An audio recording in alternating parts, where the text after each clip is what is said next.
You are watching Culture in the Kitchen Stories Across Generations, presented by We Are Brooklyn Against Hate Fellowship with the JCRC of New York. The purpose is to bridge the gap between generations. I hope you enjoy the conversation.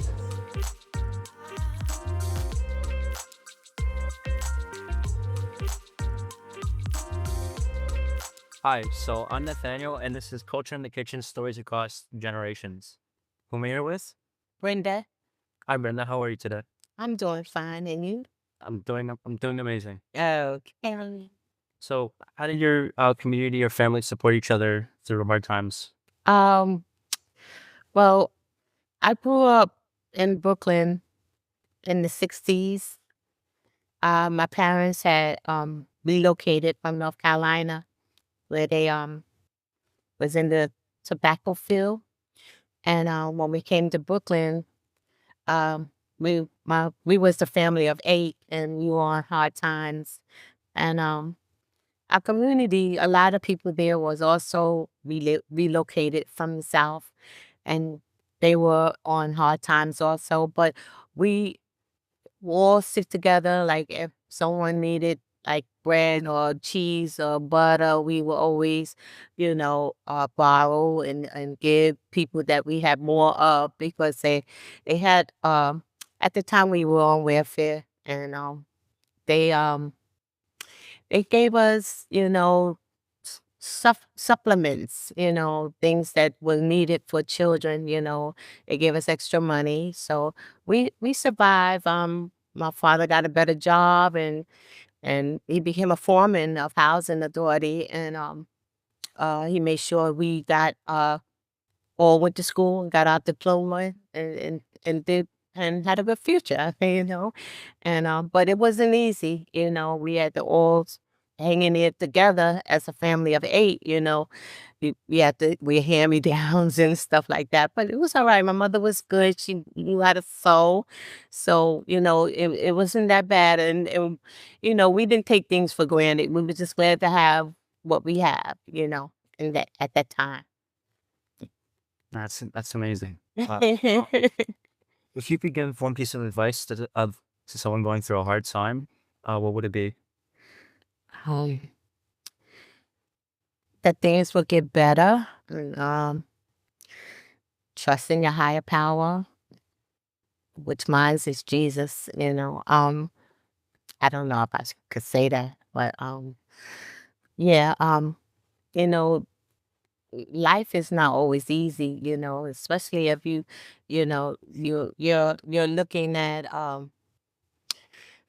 looking at a way of getting out of problems and situations. Sometimes you'll learn from these things, so it'll make a better life for you.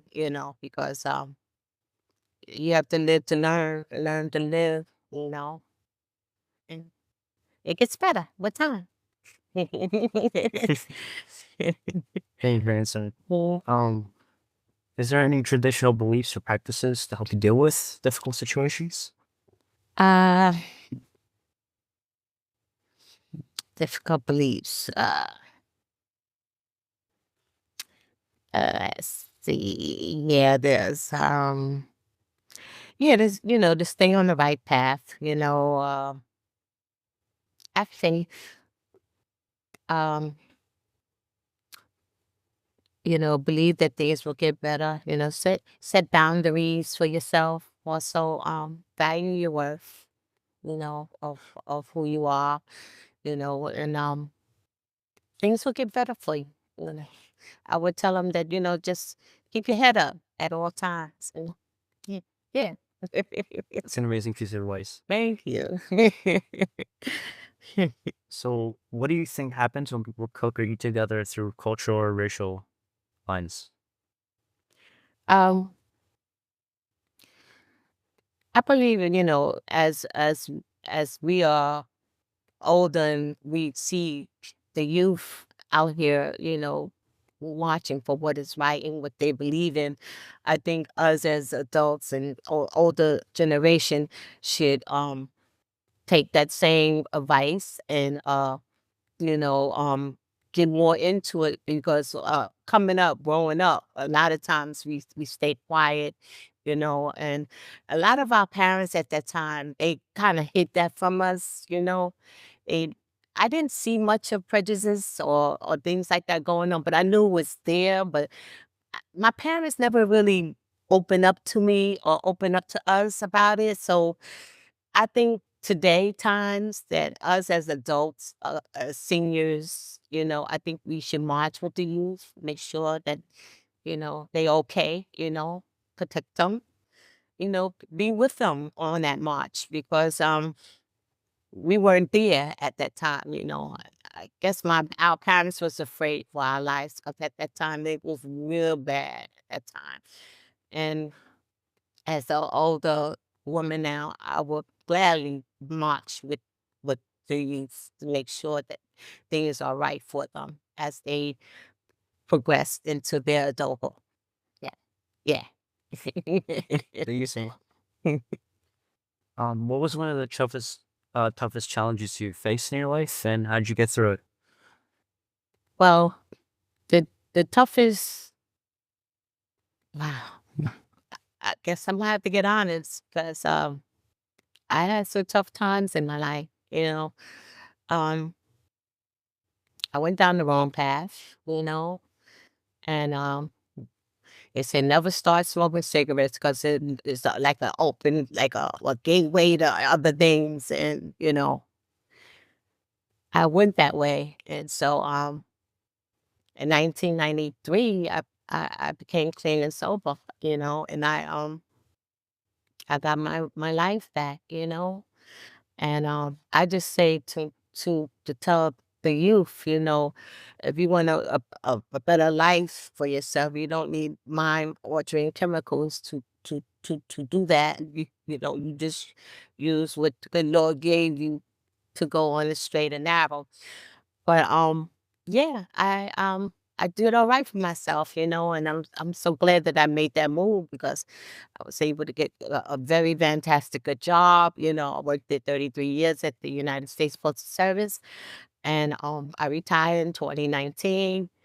And it just did all right for me. I appreciate that I was able to get out of that situation because as you grow up, you have peer pressure, and um, you want to be in the in crowd, and it's not that. You don't have to be in the in crowd to be someone wonderful. And I'm just thankful for the good Lord that he gave me a chance to go down the right path. Yeah, yeah, yeah, It's amazing. yeah.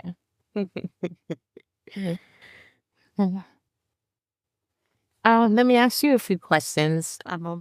That then, right? Yes. Um, I want to ask you something that I was unable to answer. Okay. Were there any moments when you stood up against injustice, either directly or indirectly?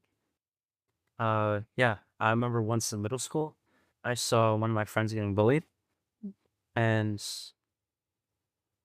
well, I personally wasn't, like big enough to deal with the issue myself, so I let teacher know. After like told him like you should tell someone like a teacher about it. He told me this in confidence, and when I saw it in person, that gave me enough strength to power through and go like get someone to help him much more than I could ever could. Okay, wonderful. Stood up for him and you, right? Good. Let's see. Let's see another one. Have you ever experienced discrimination or mistreatment because of who you are? I would say no, but I've noticed is like when I'm applying to colleges, like scholarships, I have to meet like certain like requirements, and those are mainly like only thing holding me back is because like my race. Like I have to be Hispanic to like apply for like certain grants and loans, which do kind of restrict me with money. But other than that, in person, any discrimination, no. Okay. Yeah. Oh, I brought you some sweet potato pie. Sounds amazing. Yes. Sweet potato pie has been in my family background for many, many years. My mother, she used to uh, make it from fresh sweet potatoes, and she used to make the pie crust fresh, and we used to have it a lot of time, mostly around the holidays like Thanksgiving, Christmas, and um, we just used to love it because it was so good.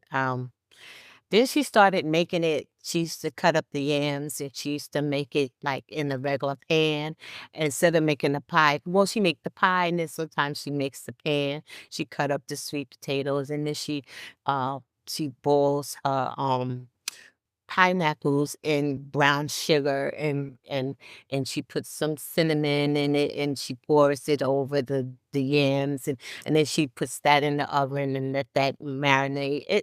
It was just a good, beautiful dish. Um, would you like to try? I'd love to. Okay.